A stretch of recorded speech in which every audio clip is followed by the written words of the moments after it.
Hello, বাছা কার্তিক। হ্যাঁ মাতা, বলুন। বাছা, তুমি কোথায় আছো এখনো? তোমার পুজো তো অনেক দিন হলো শেষ হয়েছে, তুমি এখনো বাড়ি আসছো না কেন? তুমি কৈলাসে ফিরে এসো তাড়াতাড়ি। মা, আমি এখনো মরতেই আছি, আর আমি কৈলাসে ফিরবো না। কেন বাছা, তোমার আবার কি হলো? আমার কিছু হয়নি মাতা, আমি বিবাহ না করে কৈলাসে ফিরবো না। কি বিবাহ? কিন্তু কার্তিক, তোমার তো এখনো সেই বয়স হয়নি। কিন্তু মাতা, তাহলে এই মর্তবাসে আমাকে কেন সবাই আই বুড়ো কার্তিক বলে খেপায়? তুমি জানো মাতা, আমাকে একটা জায়গায় জামাই কার্তিক পর্যন্ত বানিয়েছে, কিন্তু সবাই এসে বলছে এ আবার আই বুড়ো আবার জামাই কার্তিক। আর পুজোর আগের দিন জানো মাতা, কতজনের বাড়িতে আমাকে ঠান্ডার মধ্যে সারা রাত্রি ফেলে রেখে দিয়ে যায়। আমার কি কষ্ট হয় না মাতা বলো? তাই আমি সিদ্ধান্ত নিয়েছি, এবারে এইখান থেকে এক মর্তবাসীকে আমি বিবাহ করেই আমি কৈলাসে ফিরবো, না হলে আমি ফিরবো না। আহা বাছা, অমন কথা বলে না, অমন করে না। তুমি কৈলাসে ফিরে এসো তো। না মাতা, আমি ফিরবো না বলেই তো দিয়েছি। তুমি এখন ফোনটা রাখো, আমি এখন মেয়ে খুঁজতে চললাম। এই বাবা, শোন শোন শোন। যা, ফোনটা কেটে দিল। এবার আমি কি করি? যাই, একবার বরং মহাদেবের সাথে গিয়ে কথা বলি।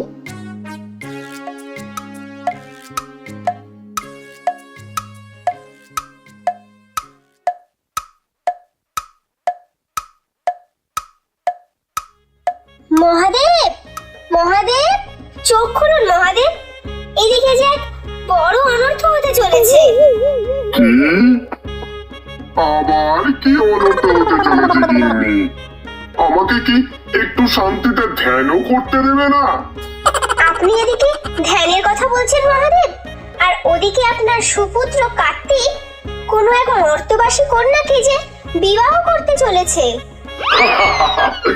এ কি বললে গিন্নি? আমাদের সুপুত্র কার্তিক বিবাহ করতে চলেছে? তুমি কি মজা করছো? না না না মহাদেব, আমি কোনো মজা করছি না, আমি যা বলছি সত্যি বলছি। কি সত্যি বলছো? আমাদের কার্তিকের কি বুদ্ধি ভ্রষ্ট হয়ে গেল নাকি?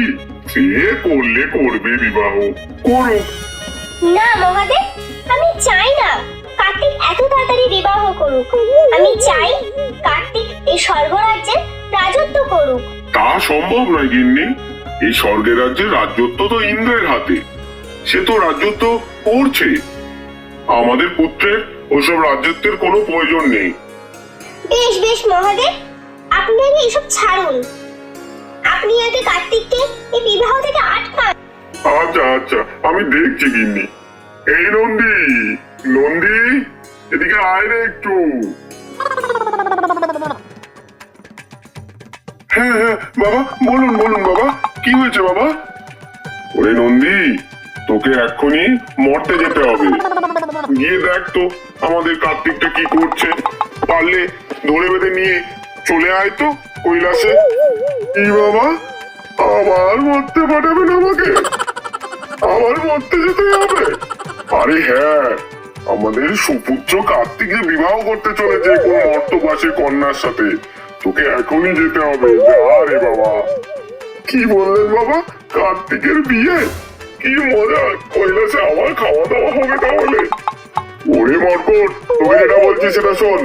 তুই তাড়াতাড়ি যা, আর গিয়ে কার্তিককে ধরে বেঁধে কৈলাসে নিয়ে আয়। হ্যাঁ বাবা, আমি এক্ষুনি যাচ্ছি, আসছি।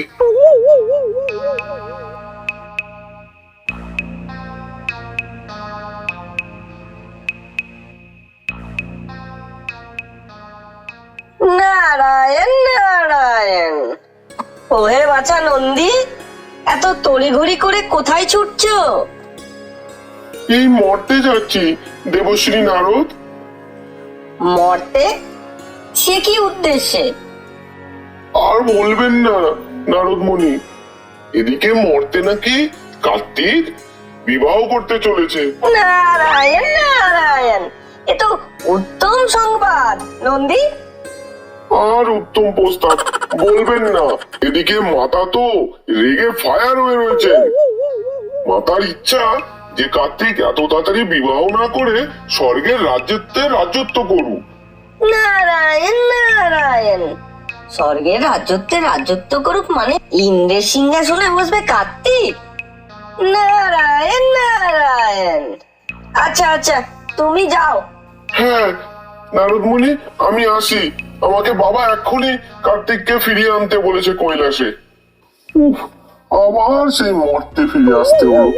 আমার যে ভালো লাগে না মর্তে আসতে, আর বাবা আমাকে বারে বারে মর্তেই পাঠায়।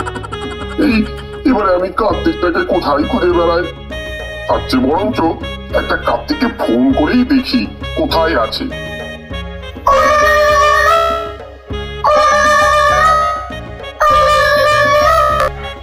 হ্যালো হ্যালো কার্তিক, আমি নন্দী বলছি। তুমি কোথায় আছো কার্তিক? আমি মরতে আছি, কিন্তু তুমি কেন ফোন করেছো? নিশ্চয় মা তোমাকে ফোন করতে বলেছে না? আসলে মাতা বলেননি, বলেছেন তোমার পিতা। পিতা বলেছেন? কিন্তু পিতা কি বলেছেন? পিতা বলেছেন তোমাকে মর্তে থেকে কৈলাসে ফিরিয়ে নিয়ে যেতে। আমি তো বলেছি আমি কৈলাসে ফিরবো না, ফিরবো না, ফিরবো না, ফিরবো না।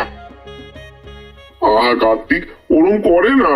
মহাদেবের কাছে যে আমি বকা খাবো তোমাকে ফিরে না নিয়ে গেলে। আমি কিছু শুনতে চাই না। আমি ফিরবো না যখন বলেছি ফিরবো না। আমি বিবাহ করব, তারপরেই ফিরবো।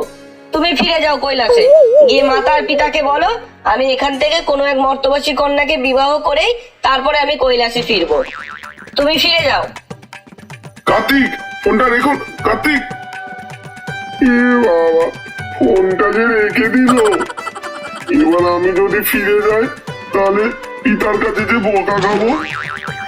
তার থেকে বরঞ্চ একটু খুঁজেই দেখি, যদি পেয়ে যায়। নারায়ণ নারায়ণ। কি মহিষী নারদ, আপনি এখানে? নারায়ণ নারায়ণ, আপনার জন্য এক উত্তম সংবাদ নিয়ে এসেছি দেবরাজ ইন্দ্র। উত্তম সংবাদ? কি সেই উত্তম সংবাদ? নারায়ণ নারায়ণ, আপনার যে আর থাকবে না সিংহাসন। এই সিংহাসনে বিরাজ করতে চলেছে আমাদের সুপুত্র কার্তিক। কি কি বললেন আপনি? আমার সিংহাসনে কার্তিক কেন বসবে? কার্তিক? নারায়ণ নারায়ণ, মাতার ইচ্ছা কার্তিক এই স্বর্গরাজ্যে রাজ্যত্ব করুক। তার মানে আপনার সিংহাসনের উপযুক্ত রাজা হিসাবে কার্তিক। না, এ কিছুতেই হতে পারে না। এ কিছুতেই সম্ভব নয়। নারায়ণ নারায়ণ, আপনি বুঝুন। আমি চললাম, আপনাকে সুসংবাদ দেওয়ার কথা ছিল তাই দিয়ে গেলাম। হ্যাঁ হ্যাঁ, আপনি প্রস্তাব করুন। এটা কোনো সুসংবাদও নয়। নারায়ণ নারায়ণ, এ তো ভারী সমস্যায় পড়লাম। মাতার আবার এরকম কেন ইচ্ছা হতে গেল? আমার সিংহাসন আমি বসবো, এ তো হতে দেওয়া যায় না। সূর্যদেব, আপনি কি জানেন কার্তিক এখন কোথায় আছে? হ্যাঁ ইন্দ্রদেব, আমি শুনেছি কার্তিক নাকি এখন মর্তে আছে কোনো এক মর্তবাসী কন্যাকে বিবাহ করবার জন্য। কি বিবাহ করতে চলেছে কার্তিক? এটা তো উত্তম সংবাদ ছিল। নারদমুনি কি জানতেন না? উনি ঠিকই জানতেন, কিন্তু আমাকে এই প্রস্তাবটা না দিয়ে সিংহাসনের প্রস্তাবটা দিয়ে গেল। কিন্তু দেবরাজ ইন্দ্র, এটাও সত্য কথা যে কার্তিককে মাতা চাইছেন এই সিংহাসনে বসুক। বসাচ্ছি আমি ওকে এই সিংহাসনে। কার্তিক বিবাহ করতে চলেছে না, মর্তের কোন এক কন্যা খুঁজছে। ঠিক আছে, আমি ওকে ওই কন্যার খোঁজ দেব। আপনি ঠিক কি করতে চলেছেন দেবরাজ ইন্দ্র, একটু বুঝিয়ে বলবেন? দাঁড়াও দাঁড়াও, ঠিক জানতে পারবে আমি কি করতে চলেছি।